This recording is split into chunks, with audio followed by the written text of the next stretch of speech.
os disséminos de Taylor que vocês já fizeram durante a última prova. E vamos pegar aqui, alguns fizeram exatamente essa daqui, são os disséminos de Taylor para E elevado a x. Então o Taylor, ele propôs, então, ele deduziu, né, ele inferiu que para funções que têm derivadas de qualquer ordem, primeiro, segundo, terceiro, até infinito, ele consegue expressar um polinômio equivalente a essa função. E esse polinômio tem infinitos termos. Mas um polinômio, quanto que é seno de alguma coisa, gente? Sei lá. Entendeu? Agora, um polinômio eu sei calcular, porque o polinômio só faz as 4 operações. Tá bom? Soma, multiplicação, subtração e divisão. Bom, então, essas contas eu sei fazer. Então, essa é a vantagem do polinômio. E o problema aqui é que é um polinômio, para essa fórmula aqui. Então, esse aqui é o polinômio exatamente para E elevado a x.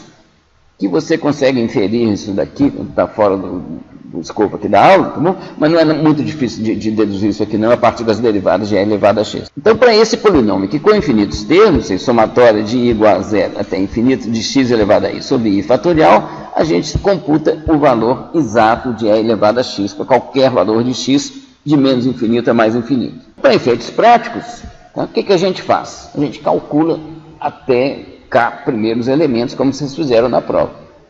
A gente não consegue calcular infinitos termos, a gente vai ficar satisfeito com uma precisão a partir de um certo ponto.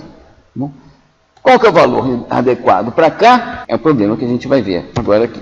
A partir do ponto onde I é maior do que x, bom, I fatorial cresce mais rapidamente que x elevado a I. Então, o termo, cada termo I, ele é x elevado a I sobre I fatorial. O valor absoluto dele é isso daqui. A partir do I, quando I for igual a x, o próximo valor para I fatorial vai ser multiplicado por um número maior do que x, enquanto que x elevado a I vai ser multiplicado só por x. Então, na prática, a gente sabe, então, que os termos vão terminar decrescendo, né? E aí nós vamos calcular os termos até que o valor absoluto desses termos fique abaixo de uma tolerância que a gente considera adequada para uma precisão.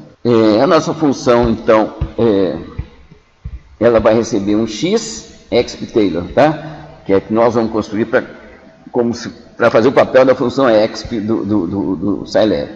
Então, recebe o x, recebe uma tolerância. Aqui é um programa que testa essa função. Bom, ele vai testar o seguinte, ele chama, fazer várias vezes, tá certo? Cada hora com um valor de x. Ele lê primeiro uma tolerância, depois ele fica lendo diversos valores de x aqui. Para cada valor de x, eu vou imprimir um valor calculado pela função do Scilab, que é muito confiável, e o valor que nós calculamos aqui com a chamada dessa função. Tá? E também a diferença entre os dois. E a função propriamente dita, a gente usa esse raciocínio aqui. Bom, o termo I é igual a xi sobre I fatorial, que é x sobre I, que multiplica x I menos 1 sobre I menos 1 fatorial, ou seja, é x sobre I que multiplica o termo anterior. Ou seja, a gente já tendo o termo anterior, a gente multiplica por x e divide por I. E o termo zero a gente conhece, que é igual a 1. A função exp Taylor, ela fica assim, tá bom? O primeiro termo é 1. Bom, y vai acumular a soma dos termos, né? O primeiro termo é 1, eu faço i igual a 1, e enquanto o valor absoluto do termo for maior que a tolerância, eu faço o termo igual ao termo anterior, multiplicado por x dividido por i. E faço y igual a y mais termo, e avanço i. Então, vamos testar essa função. Aqui está aquele programinha que faz o teste. Vamos pegar aqui uma tolerância bem pequena. 1.0 é menos 20. Eu vou começar com x igual a 1. Para a gente calcular o valor de E. Aqui é o valor de E calculado pelo Scilab. E aqui está o nosso valor de E. Que, pelos números que a gente está enxergando, são iguaizinhos. Mas tem números, tem uma diferença assim, lá para algarismos que não estão sendo mostrados aqui. A diferença deu um erro da ordem de 10 a menos 16. Bom, 16 ordens de grandeza abaixo do valor final da função. Ou seja, o erro está bem pequenininho. Vamos ver aqui para x igual a 10. Para x igual a 10, também por tudo que a gente pode enxergar aqui, bom, esses dois números estão iguais, tá? Pelas casas decimais mostradas aqui.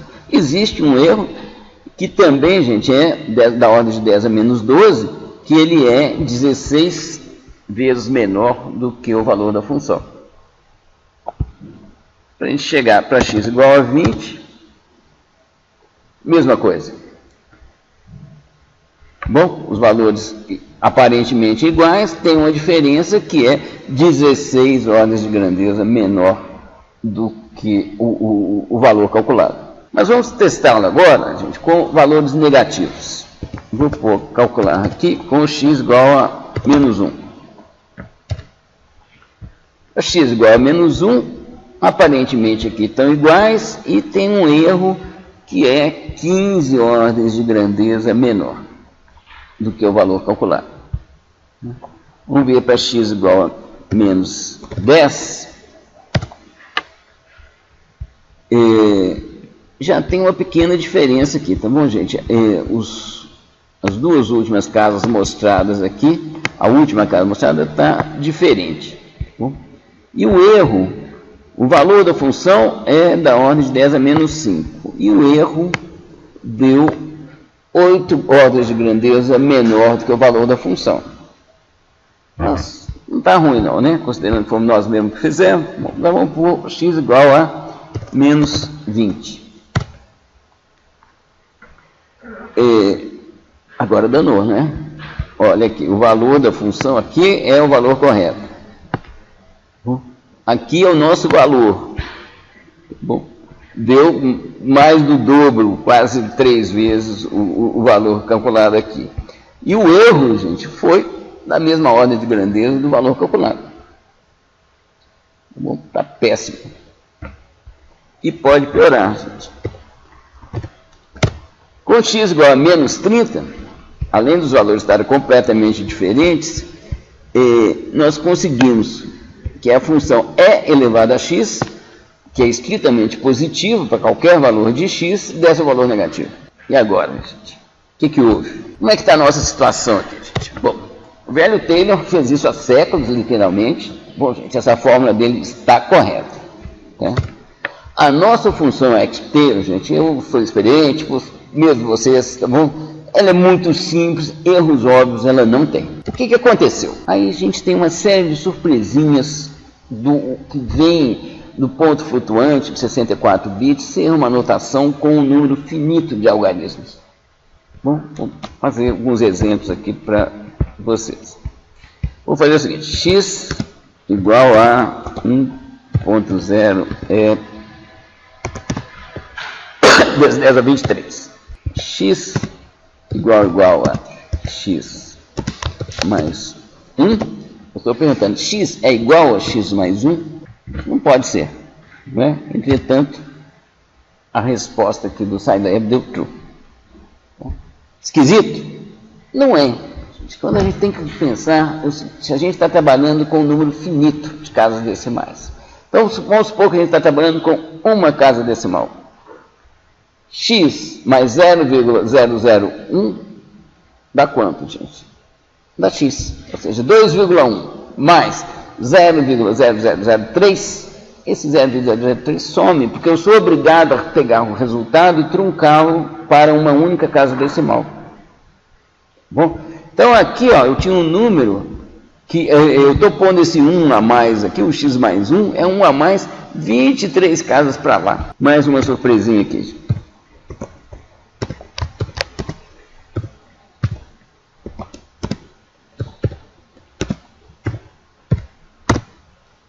Isso aqui deveria dar true, não é? 0.1 mais 0.2 dá 0.3.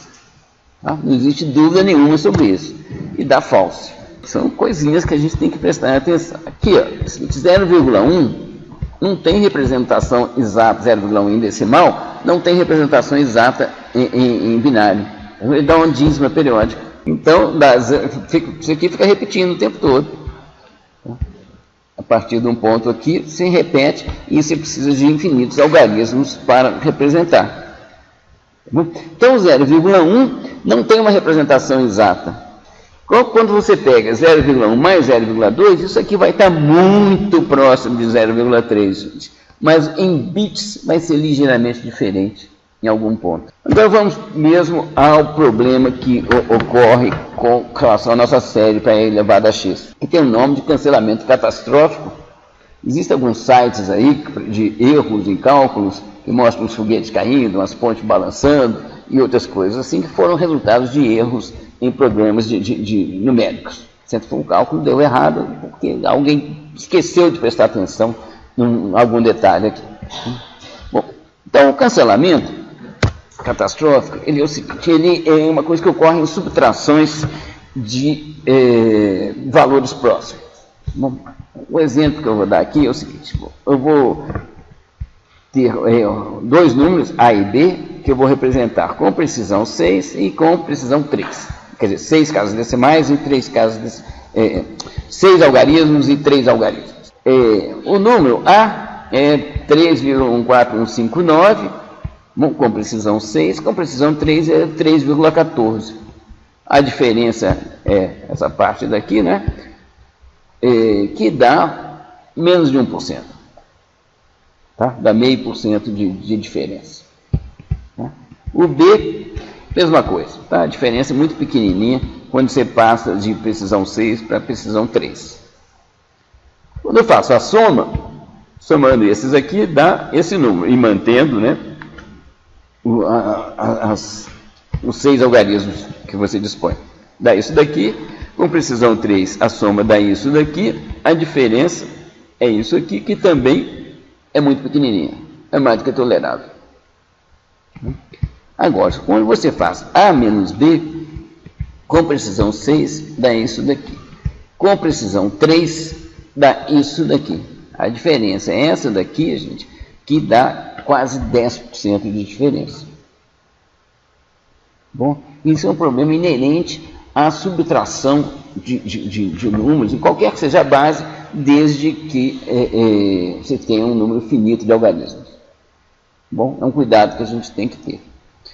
E agora vamos ver a nossa série de termos. A série é x elevado a i sobre i fatorial. Vamos cada termo dela.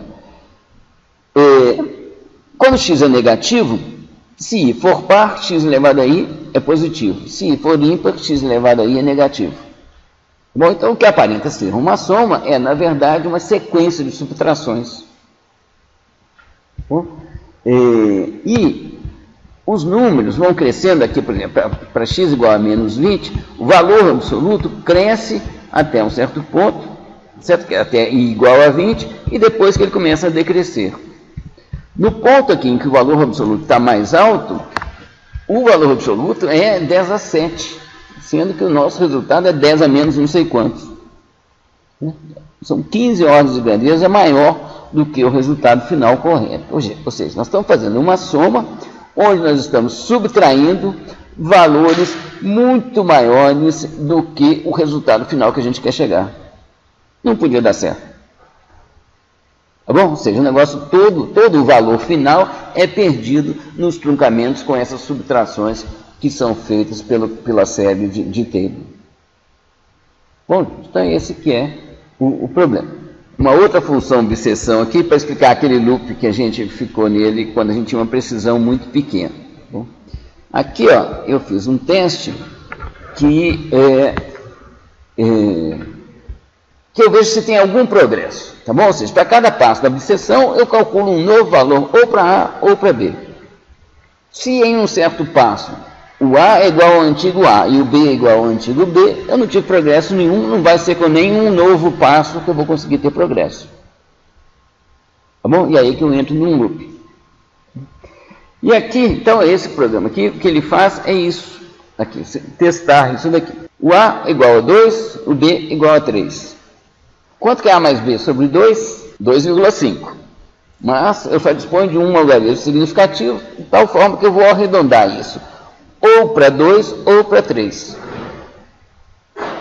Bom, em qualquer um dos casos, eu vou ter o A igual ao antigo A ou o B igual ao antigo B.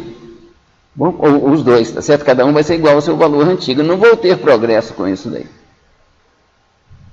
Então, o que ocorre aqui, ó, quando a gente roda esse programa aqui,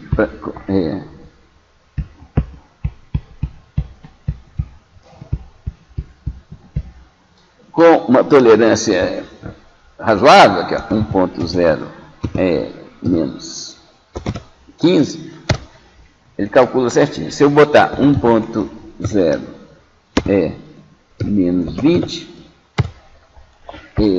chega num ponto que o A fica parado nisso aqui, tá vendo, gente? Está bem próximo de π. O B também está bem próximo de π. E se eu somar 1 e dividir por 2 e reduzir para a precisão do Scilab, dá igual da mesma coisa. Tá bom? Eu paro de ter progresso. Então, o que fica de conclusão aqui dessa aula? Bom, cuidado ao somar números de tamanhos muito diferentes, porque um deles pode sumir a soma. Bom, cuidado ao subtrair números de tamanhos próximos. Tá? Você pode ter perdas de algarismos significativos importantes. A aritmética de ponto flutuante, gente, ela é melindrosa. Bom, ela é cheia de armadilhas. Não é de ponto flutuante, não. É a aritmética com um número finito de algarismos. Bom, quando a gente está fazendo contas no papel, a gente adapta o número de algarismos, portanto, que a gente está precisando. Tá bom? O computador trabalha com um número fixo de algarismos, então, às vezes, ele faz umas coisas lá que a gente não toma conta.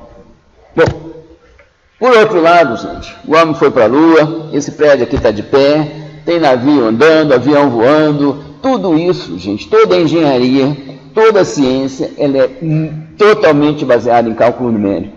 Tá bom? O cálculo numérico funciona assim. Tá? Mas é importante vocês chegarem lá prevenidos, e esse é um dos objetivos da aula de hoje. Então é isso, gente. Obrigado.